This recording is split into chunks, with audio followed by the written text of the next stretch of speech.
Hola a todos, mi nombre es Muriel Bolobelsky, soy psicóloga, psicoterapeuta y psicoanalista y me dedico a la consulta de jóvenes y adultos, así como también a la docencia hace varios años. El día de hoy me gustaría compartir con ustedes algunas ideas y reflexiones que tengo sobre un tema psicoanalítico que me ha entusiasmado en todos estos años de práctica.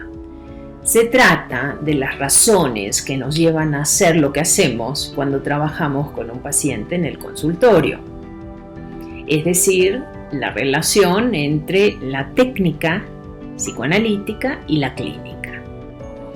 Pensar la técnica y por lo tanto la clínica psicoanalítica me parece que implica un compromiso de los que trabajamos con la vida emocional de los pacientes que nos consultan, ya sea porque sufren o porque anímicamente se sienten mal o tienen síntomas que se alojan en el cuerpo o repiten conductas que no logran superar. Es una responsabilidad atender la relación que hay entre las causas que producen un malestar y la atención de las mismas para resolverlas. Se puede ilustrar esta idea en el terreno de la vida cotidiana. Por ejemplo, una persona podría sentir fuertes dolores de cabeza y tomar un analgésico para aliviarlos. Si los dolores persisten, podría identificar ciertos momentos particulares en los que se presentan, por ejemplo, cuando se siente estresado o bajo circunstancias de mucha angustia. Entonces se inclina a consultar con un psicoterapeuta y sin embargo los dolores no desaparecen. La persistencia e intensidad de estos dolores conduce a la persona a hacer una consulta médica, por ejemplo con un neurólogo, y descubre la causa que provoca semejantes molestias, por ejemplo un tumor cerebral. Las posibilidades de atender un tumor y disminuir sus efectos con un tratamiento de psicoterapia son muy bajas, si no es que nulas. Identificar la causa permite hacer un diagnóstico y proponer un tratamiento adecuado que resuelva el problema. El beneficio que se obtiene permite ahorrar tiempo, alcanzar un mejor pronóstico y atender el problema de raíz. En este caso, la psicoterapia podría continuar con una motivación distinta a la inicial. Pasar de pensarla como un modelo para eliminar síntomas a ser pensada como un modelo de conocimiento de la vida mental inconsciente. Algo similar ocurre con la técnica psicoanalítica. No es una técnica que pueda aprenderse de manera aislada, sin tener en consideración las patologías o dificultades emocionales que tienen las personas, la forma en que funcionan internamente, cómo actúan, cómo se desenvuelven en su comportamiento, muchas otras cosas más.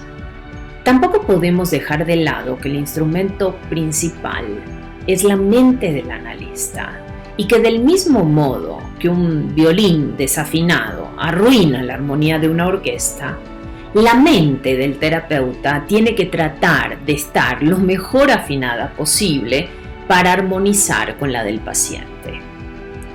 Implementar un tratamiento implica aprender una técnica que consta de muchos instrumentos que se tienen que conocer, practicar y saber cuándo y cómo implementar.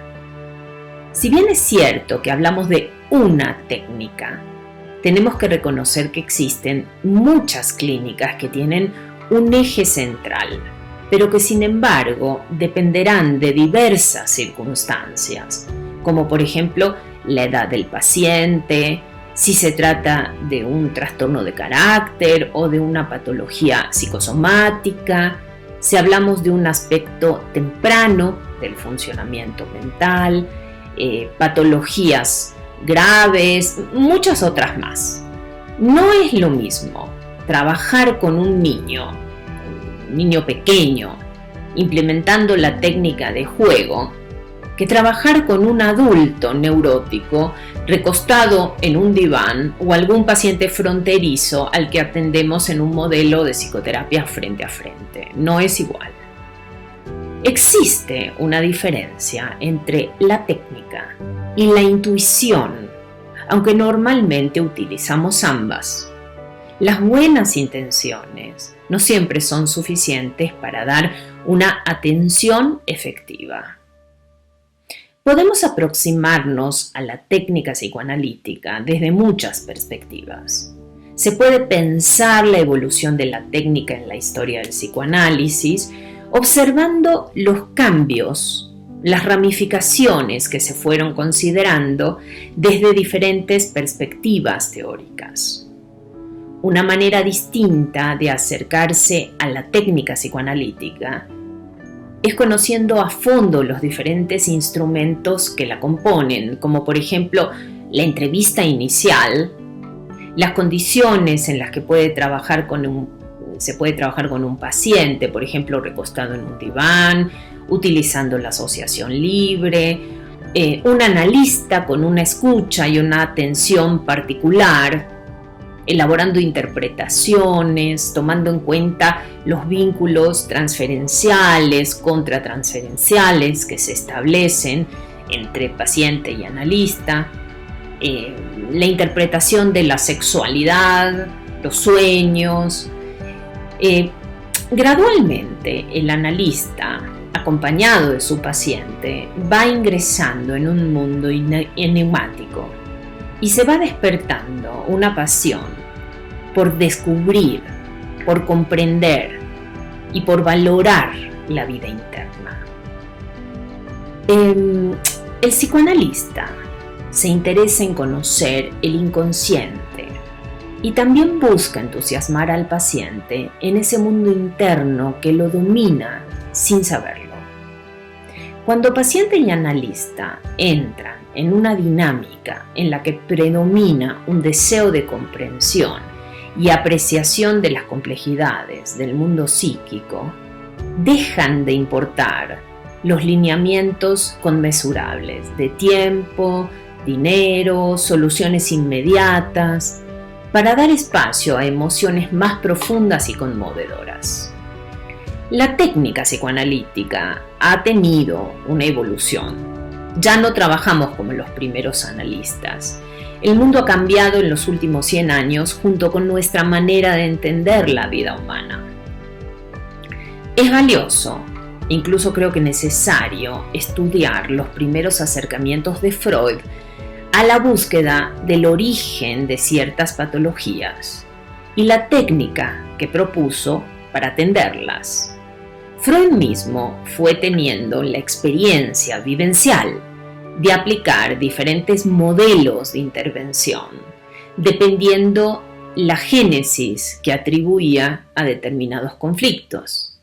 Fue precisamente esa experiencia y las observaciones y conclusiones que obtenía lo que fue permitiendo hacer descubrimientos que condujeron a la modificación de las diversas formas de intervención. Es interesante seguir la transformación de sus ideas desde ubicar la causa en el organismo hasta el descubrimiento del lugar que desempeña el inconsciente y la sexualidad en la vida mental. Implementó diversas técnicas sugestivas como la hipnosis, la coerción asociativa, que consistía en apretar la frente o la cabeza del paciente para hacerle recordar sucesos, hasta que la asociación libre llegó para quedarse. Freud fue genial cuando se le ocurrió transformar ciertas variables que llevaba a cabo como médico en constantes y proponer un encuadre en el que se va a apoyar el tratamiento, acompañado de la regla fundamental, la asociación libre, la atención flotante, la neutralidad y abstinencia del analista. Claro que después de Freud llegaron otros analistas que aportaron sus ideas innovadoras, tanto desde un marco teórico distinto como en el trabajo psicoanalítico. Tenemos, por ejemplo, a Melanie Klein, a Anna Freud, ¿no?, en el terreno infantil, como las que iniciaron el trabajo con niños, desarrollando cada una desde su trinchera la posibilidad de atender los conflictos, fantasías en los niños más pequeños, desarrollos que hasta el día de hoy se implementan con mucho fervor y muy buenos resultados. Tenemos otros psicoanalistas que vienen también después: Lacan, Winnicott, Bion, Kohut, Kemper.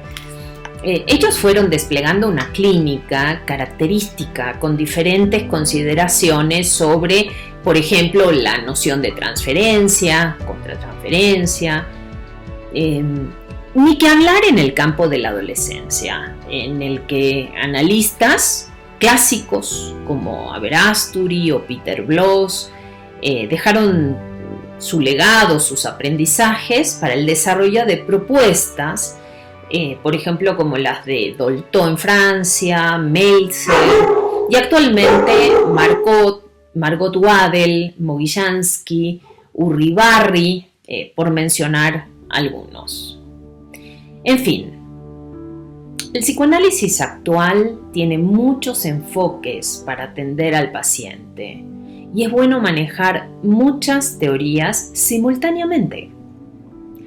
Para entender una estrategia técnica es importante entender cuál es el punto de partida teórico, porque todo tiene su razón de ser, como les decía al inicio. Cada uno de los temas y de los esquemas referenciales resuelve ciertos problemas, pero crea nuevos. Y entonces aparece un enfoque distinto que trata de resolver los nuevos problemas, pero se vuelven a plantear otros. Un esquema referencial ilumina una parte, pero descuida o da menos importancia a otra. El punto es entender cómo interaccionan, cómo dialogan, cómo se oponen o se confrontan los distintos esquemas referenciales desde la perspectiva de la técnica psicoanalítica.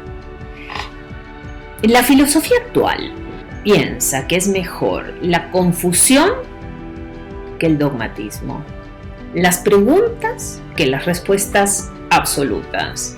Es mejor la duda o la incertidumbre que las convicciones. Freud fue el creador de la teoría psicoanalítica, del método, del movimiento psicoanalítico. Hasta 1935 hubo un solo psicoanálisis, que era el psicoanálisis freudiano, la teoría de la pulsión, la teoría de la sexualidad infantil, la teoría de la represión, etc.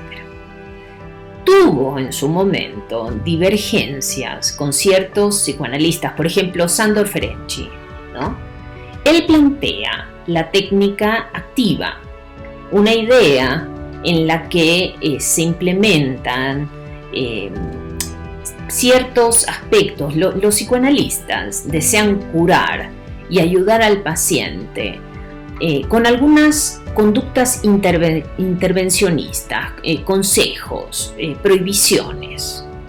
Esta técnica activa se contrapone a las reglas que Freud incluyó, como la asociación libre o la abstinencia del analista.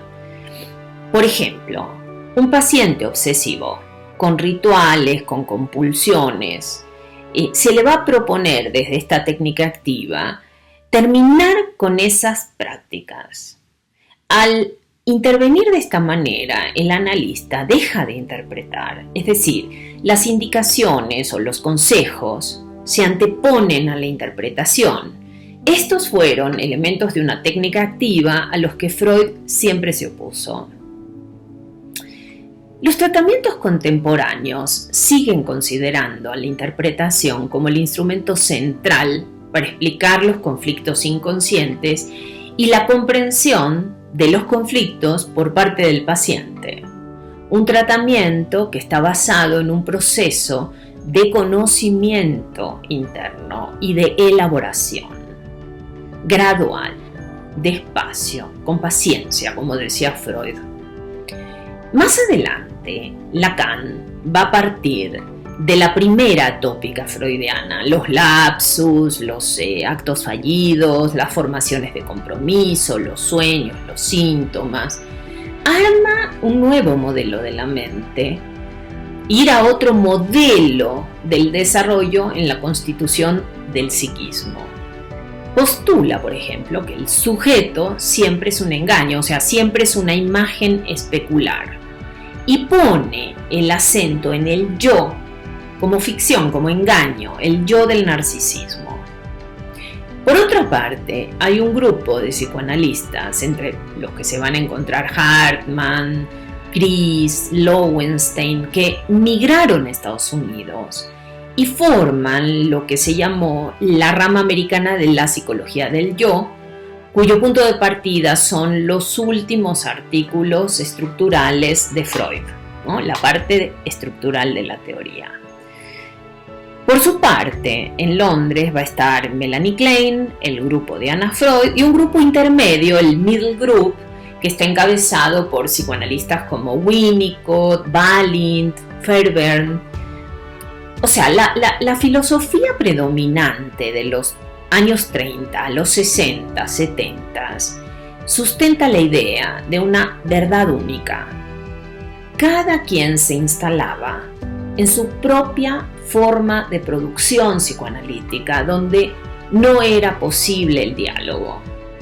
La idea de una sola verdad. La filosofía de esa época, la filosofía monocausal, está profundamente modificada en la actualidad. Y el psicoanalista contemporáneo tiene una visión más amplia, plural y desde luego más compleja. En el psicoanálisis contemporáneo es difícil concebir ideas fijas y absolutas. El enfoque plural intenta la mayor cantidad de motivaciones, considerar la mayor cantidad de ideas para ofrecer sentidos explicativos en diferentes contextos y niveles más profundos, más superficiales. El encuadre, la transferencia, la contratransferencia, la interpretación, el insight, son algunos de los grandes temas técnicos que sufrieron modificaciones con el paso de los años. Muchos conceptos teórico-clínicos van teniendo ampliaciones en su significado y en las repercusiones técnicas. Tomemos, por ejemplo, el caso del encuadre. Freud comprende la transferencia como una relación peculiar entre paciente y analista, que se despliega dentro de un marco denominado encuadre. Freud postula dos normas, la regla de abstinencia y la reserva analítica. Este marco, este setting, se refiere a un número de variables que se fijan. En este sentido, el encuadre puede entenderse desde un punto de vista formal como un acto de conducta. Las normas del encuadre incluyen, por ejemplo, asociación libre, el uso del diván, el horario, la frecuencia y duración de las sesiones, los honorarios, etc. La idea de encuadre se va modificando. No queda estable como Freud la propuso. Por ejemplo, Blecher establece que el proceso analítico necesita un no proceso, una parte estable que él precisamente ubica en el encuadre. El encuadre también puede entenderse como una actitud mental del analista que, como dice Echegoyen, incluye la disposición a trabajar con el paciente, realizando en la mejor forma posible la tarea con la que se ha comprometido y que consiste en explorar sus procesos mentales inconscientes y ayudarlo a comprenderlos. Finalmente, podemos incluir, por ejemplo, los sucesos últimos vinculados con la pandemia por COVID. Esta pandemia ha derivado en una necesaria modificación del encuadre en el consultorio para trasladarnos a un trabajo a distancia. Analistas de diferentes latitudes tuvieron que modificar sus formas de trabajo para disminuir los riesgos de contagio. Todavía no nos es posible conocer todas las derivaciones y consecuencias clínicas de esta modificación. En resumen, el concepto de encuadre no es único y absoluto. Existen distintas maneras de entender y llevar a cabo el setting analítico. Y a esto se suma el pluralismo y la complejidad para la comprensión de los materiales psicoanalíticos. Las distintas maneras de entender y aplicar el encuadre puede ocurrir con cada uno de los elementos de la técnica psicoanalítica. En el diplomado, que inicia en el mes de octubre sobre técnica y la idea de cómo trabajamos contemporáneamente, en este diplomado deseamos hacer una actualización de las ideas técnicas, mostrando lo clásico en interacción con lo actual.